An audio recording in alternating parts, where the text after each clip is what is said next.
didelė patranka, ar ne? Klausimas, ar verta ją vežtis, kai plauki tolimais atstumais su laivu. Kiekvieno individualus turbūt sprendimas, bet mano yra toks, aš vežuosi. Ir dar aibė visokio kitokio fotografinio turto. Dažniausiai, kai plauki palei krantą, tas krantas vilioja.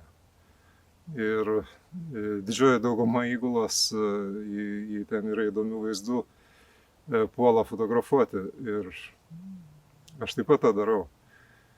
Bet žinokit, yra nepaprastai didelis skirtumas tarp to, ką tu gali padaryti su, kad ir pačiu moderniausiu mobiliu telefonu ir to, ką tu gali padaryti su šituo.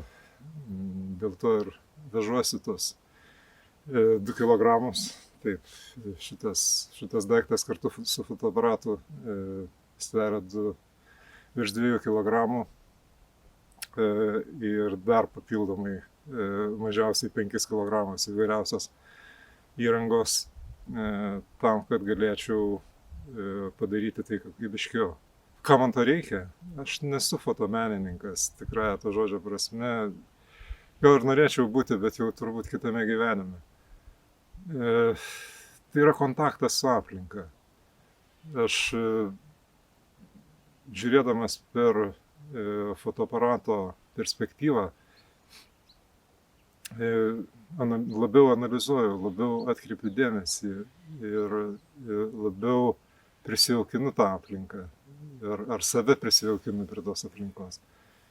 Štai dėl to fotografavimas yra neatsiejama mano buriavimo dalis ir šitame video aš noriu papasakoti, noriu pasidalinti, kaip aš tą darau ir parodyti gražiausius savo kadrus šių metų plaukimo po Škotiją, Airiją ir Normandiją, kurie sugulė į nedidelį albumą.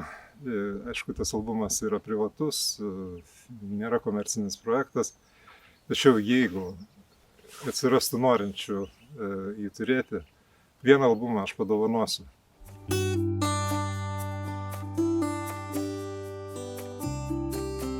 Albumą sudaryti man padėjo fotomenininkas ir fotografijos pedagogas Remigijus Zolobas.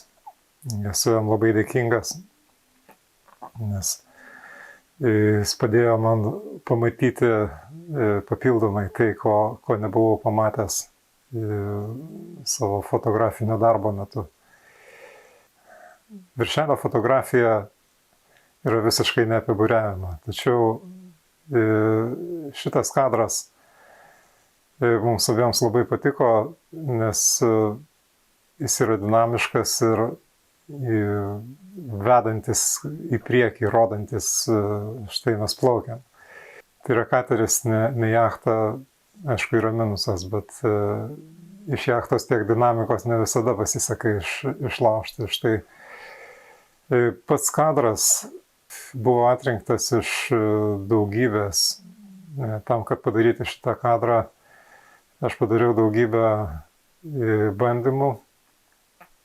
Daugybę kartų spaudžiau mygtuką ir iš esmės fotografavau ne tiek šitą katerį, kiek peizažą. Kadangi peizaže buvo gana išraiškingai stovinti ant kalno pilis, bet paskui, kai pasižiūrėjom į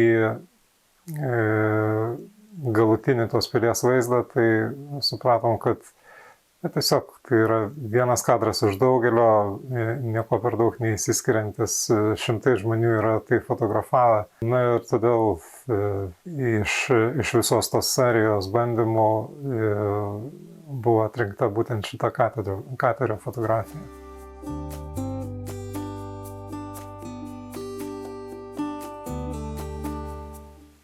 Peizažai, žinoma, sudarė pakankamai didelį ir svarbą visų kelionės nuotraukų dalį, nes fotografavimas iš laivo yra nekas kita kaip peizažo fotografijos rūšis.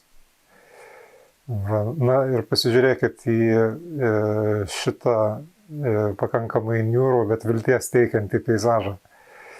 Jisai taip pat turi savo istoriją. Šitas kadras yra padarytas plaukiant tarp vidinių Hebridų salų. Būtent šitas įvaizdis yra atsakingas už tą supratimą arba garsią frazę, kurią aš pasakiau viename iš savo video, kad tai yra milžinai stovintis jūroje. Ir šitą burę, kuri matosi tarp milžinų, kuri išlenda iš kampo, tas niūrus dangus, šešėlyje esantys kalnai ir šiek tiek pasišiaušusi jūra, visą tai kuria tokią dramą, o burė tai dramai nepasiduoda. Tai kaip ir viso mūsų Škotijos etapo devizas, toksai mums lyja ant galvos, mes šalam ir šlampam, bet mums yra fun, nes mes atradinėjam pasaulį, kuriame iki šiol nesam buvę.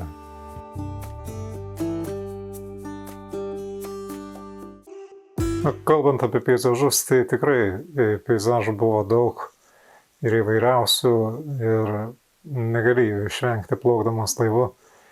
Tačiau tas peizažas, kuris man labiausiai patinka ir kurį aš labiausiai vertinu iš viso šito albumo, yra San Mišelio kalno peizažas. Taip jau atsitiko, kad, vėlgi, aš neplanavau to kadro, nebandžiau konkuruoti su daugybė, turbūt 100 000 fotografų, kurie įvairiausiais būdais šitą kalną fotografuoja, nes jis tai yra to vertas. Tiesiog bandžiau prisijaukinti aplinką, padariau pirmosius savo kadrus, ir atsitiktinai, visiškai neplanuotai ant objektyvo buvo uždėtas polarizacinis filtras.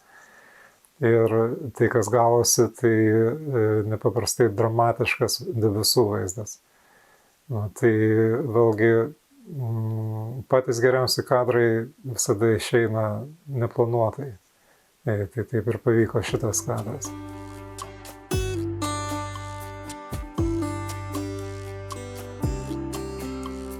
Portretavimas yra auganti mano aistra, tačiau rimtos meninės išraiškos paieška kelionės metu buvo sunkiai įmanoma. To šiek tiek gailiuosi, nes kartu plaukia vaikai, kiekvienas iš jų būtų galėjęs būti puikiu modeliu. Nežiūrint to, turėjau gerų progų šaudyti aplinkui gatvės portretų stiliumi. Ir džiaugiuosi, kad pavyko pagauti keletą momentų atspindinčių pakeliuje sutiktų žmonių įvairovę, tiek kultūros, tiek rasės prasme.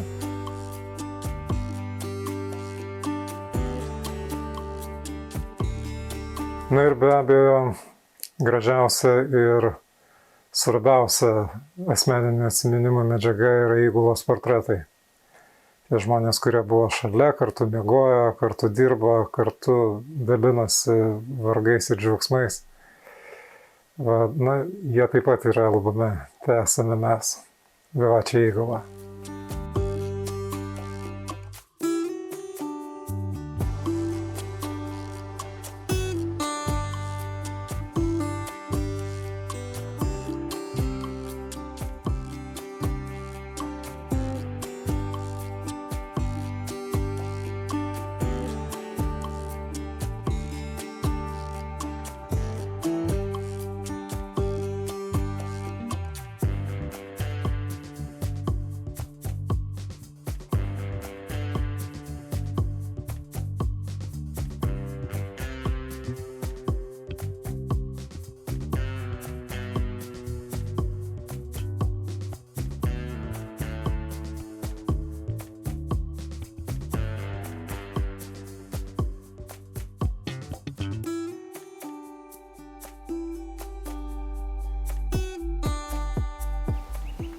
Rašykite į komentarus noriu albumo.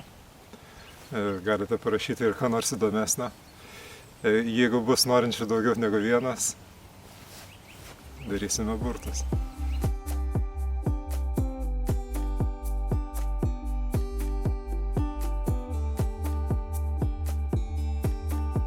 Šito epizodo pabaigai norėčiau anonsuoti bręstančią kelionę į laivą, kuri vyks artimiausiu metu. Ir mes ten keliaujam užsidengti, nusivešim dujų, nusivešim kažkokių tai kitų dalykų sekančiam sezonui, kurių negalim vežti lėktuvu, keliausim automobiliu. Tai va, taip, kad sekit mūsų naujienas, sekit mūsų kanalą ir susitiksim po kurio laiko sekančiame video pasakojime. Ate.